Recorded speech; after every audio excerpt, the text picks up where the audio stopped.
What's up everybody, welcome back to Fangs and Fiction and welcome back to another chilling episode. Tonight I'm sharing a couple of eerie stories that are perfect for a dark night and curious minds. These tales might be innocent at first, but they each hide something sinister. We have burial grounds, we have weird RVs, so stay tuned and here is the first one.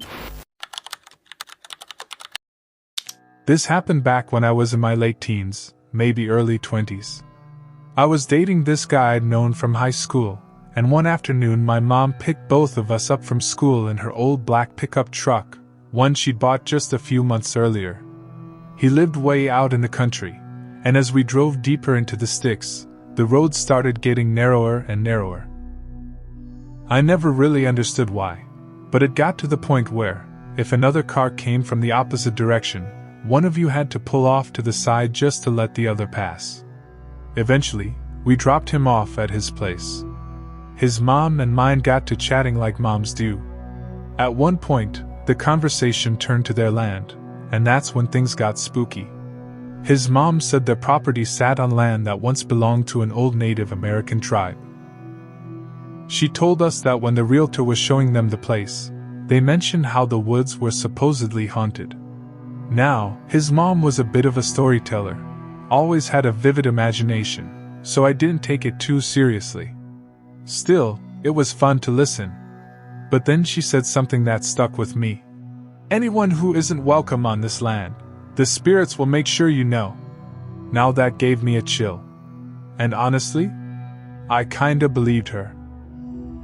Anytime I visited, especially when I helped my boyfriend tend to their miniature horses, I always got an uneasy, get me back inside kind of feeling, especially if it was dark. I hated being out there alone. Anyway, we ended up staying longer than we meant to, and by the time we left, it was already dark. The truck had no heat, and it was late fall, cold enough that my mom was worried we'd freeze on the way back. Just before we left, his mom warned us to be careful pulling out of their driveway. It was on a slope, and with our truck we need to get a bit of a running start to make it out onto the road safely. So we get to the end of the driveway, about to gas it up the slope, when suddenly another truck zooms past in front of us. We slam on the brakes, panic, and end up rolling back partway down the slope. Not enough to flip the truck or anything, but enough to get stuck. Now keep in mind, their house was a long way back from the road. It was pitch black, getting colder by the minute, and neither of us had a cell phone for some reason. We figured we'd just wait it out. His older brother had told us to call when we got home, and if we didn't check in, they'd come looking for us. So we sat there, freezing. After a while, I climbed out of the cab to get my blood flowing. I really didn't want to get out of the truck, haunted woods and all, but I was cold and bored. I moved around a bit, trying to warm up, and eventually leaned back against the side of the truck. That's when I heard it. Drums. Faint at first, but definitely drums. My first thought was, what the hell? I stood there, trying to listen more closely. Maybe a neighbor was playing music, or something? People out here shoot off guns for fun, so why not bang on some drums, right? Still, the timing, the place, what his mom had said earlier, it all hit me at once. Eventually, my boyfriend and his brother showed up and helped get us unstuck. They brought us back to the trailer to warm up and use the bathroom before we finally headed home. I told his mom what I'd heard. She didn't even flinch. She just smiled and said, "I told you." Well, I would like to hear what you guys have to say about that one. In the meantime, here is the second one, and if you've made it this far, a like would be greatly appreciated. Without any further ado, here is story number 2. A few summers ago, I picked up a part-time job looking after a small graveyard behind my local church. It was surrounded by high stone walls, completely shut off from the outside world. Peaceful, isolated. Over 2 months working there, I think I only saw maybe 6 people total. I never actually met anyone from the church, just got placed there by the local job office. They gave me the keys, showed me the tools, and left me to it. I took pride in it weirdly. I kept it beautiful. took the time to edge the pathways, clear overgrown ivy, even gently scrubbed the old headstones. There were 2 large, flat grave markers surrounded by an ornate wrought iron fence, what I always referred to as the tomb. To maintain it properly, I had to step inside the gate and walk over the stones. Every time, I made a point to say out loud, "I'm very sorry. Thank you for letting me take care of your grave." It just felt like the right thing to do. Most days, it was peaceful. Still, you could feel the presence of something, but not in a scary way. More like, the spirits were there, but they were resting.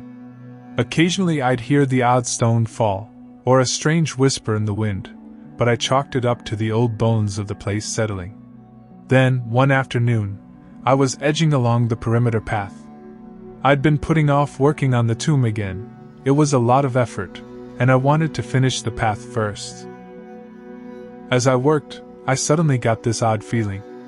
Not fear exactly, but like I was being watched. I looked up. That's when I saw it. A vertical plume of white mist, about 5 feet tall, just drifting across the middle of the graveyard. It wasn't smoke, not really. I vape, and this wasn't vapor. It wasn't fog either. It was too focused. It held its shape, almost like a silhouette, and glided along the grass for maybe 15 feet. Then it sank. Just dropped down into the ground like a whirlpool, or like someone had pulled a plug underneath it. Gone. Silent. I stood there for a full minute just staring at the spot. The place where I saw it was nowhere near any walls, 30, maybe 40 feet from anything. There was no one else around. The walls were high enough that no one could have tossed smoke or triggered anything. This wasn't some trick of light or mist from outside. It was in the graveyard. In my graveyard. And weirdly, I wasn't afraid. I just stood there and thought, so that's a ghost? Huh. That's incredible. And then I got back to work. It's hard to explain to people. There wasn't a big build-up, no classic horror movie crescendo. Just a simple, quiet moment that felt real. That's what gets me. That simplicity, the stillness of it, is exactly what makes me sure I saw something real. Something other. And that is the end of the video. Thank you so much for watching. If you made it this far, once again, we're practically family. If you enjoyed the chill, please make sure to like, subscribe, and drop a comment with your own spooky experiences. I've got more stories coming soon, so keep the lights low and the volume high. Until next time, and don't listen too closely to the silence.